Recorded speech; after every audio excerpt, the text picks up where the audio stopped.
Hey guys, and welcome back to another episode of ZILT. This week is gonna be a little bit of a special one. We're gonna focus on one house and one house only. Why, you ask? Well, let me explain. See, I'm doing Cities Skylines for 2 years now on YouTube. And it's definitely a hobby, but it is time consuming.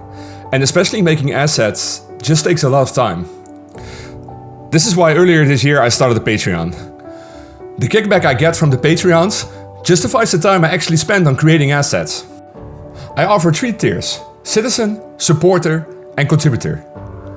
Every tier has its own benefits. But honestly, I never expected someone to take the Contributor tier.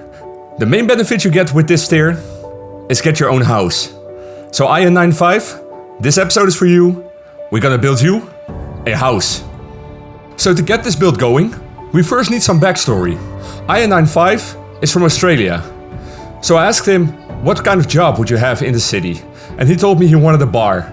So we named the bar Cafe Skippies, and it's in the downtown of the city. Then we had to decide a plot of land.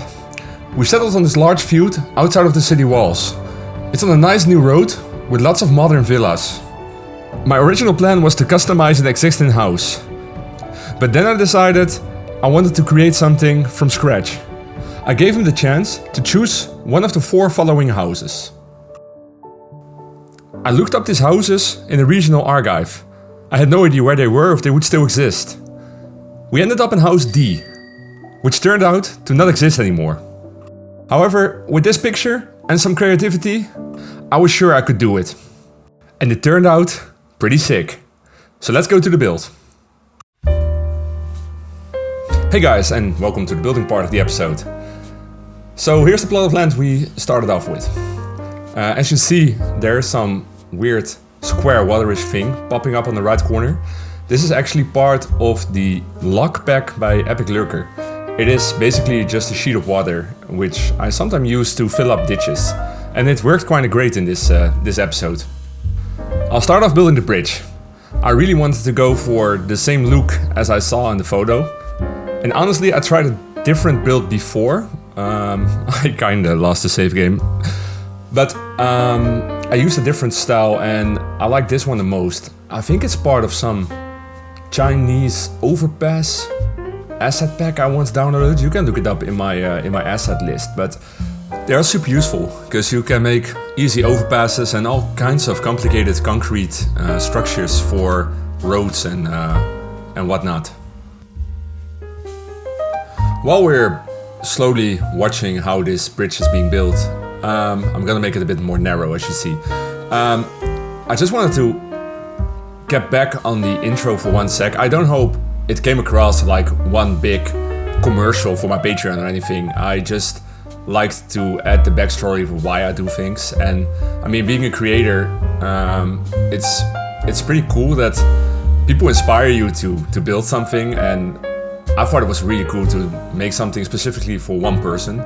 And I hope I can do that for more Patreon people in the future, because it's just so much fun doing more time on one small project in this game. There are loads of YouTube channels and people who play this game who zone a lot and try to build the largest cities possible, and I think that's really cool and I love watching those YouTube series, but honestly I don't get the gratification from it as I have when I spend an hour on making this really small kind of bridge, which no one cares, but I just wanted to look like the ones I saw in the photos, you know.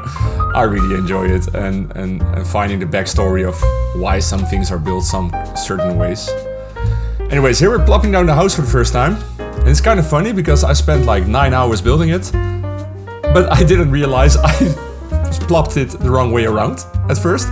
And you'll see it takes quite a while before I notice. So I'll add some gravel decals right next to it. And oh yeah, there we go. We turned it around. Because I didn't have any photos of the building, I just free-wrote the backside, and I thought a large panoramic window would be really cool. So yeah, I'm really happy how that one turned out. Also, I added a large submesh, so for example, the windows, they got curtains in front of them, but if you PO this object and the submesh disappears, it won't have the curtains anymore. So it gives a little bit more versatility, I guess. And then we started adding this tennis court.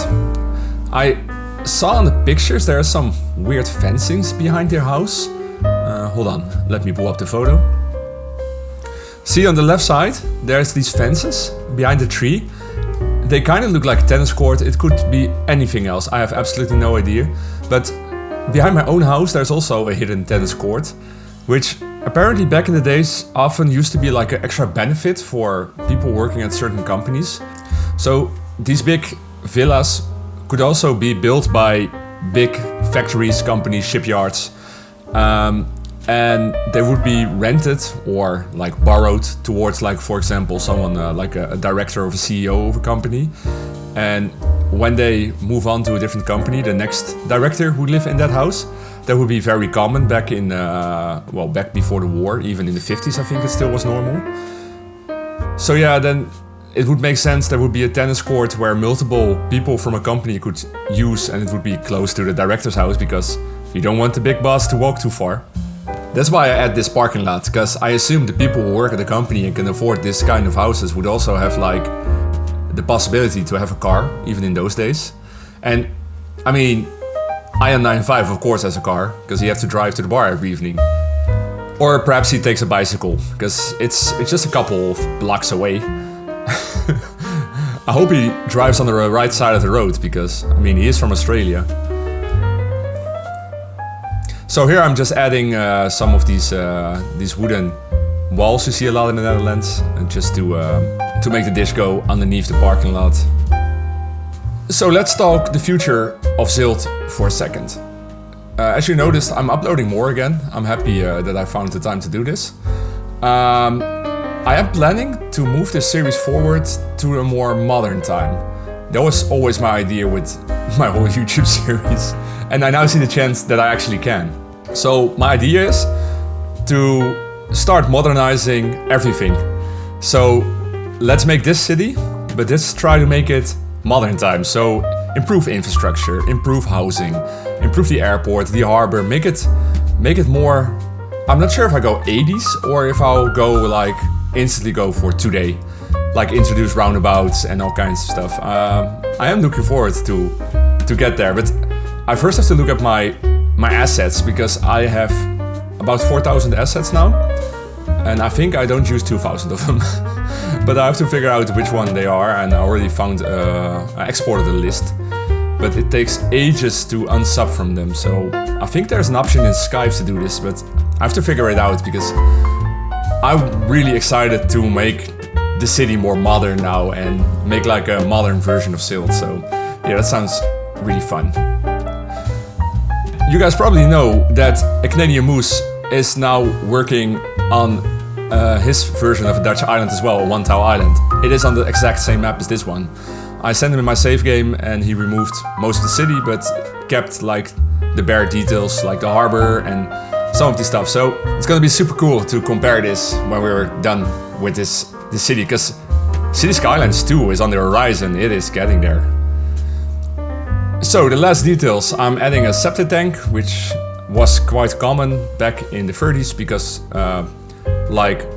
sewage wasn't that much of a standardization yet. So larger houses, especially outside of the city center, wouldn't have any sewage connection. They would have like a septic tank in the back of their yard or somewhere in the field near. Just add some fences, and I added some trees, and I think that's it.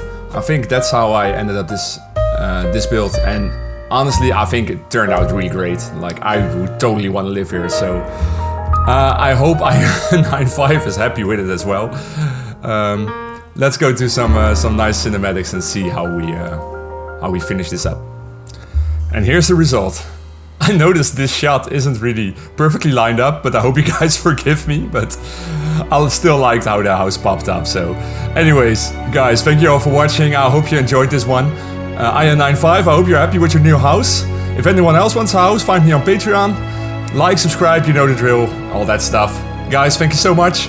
I'll see you in the next episode. This was Jass. Bye.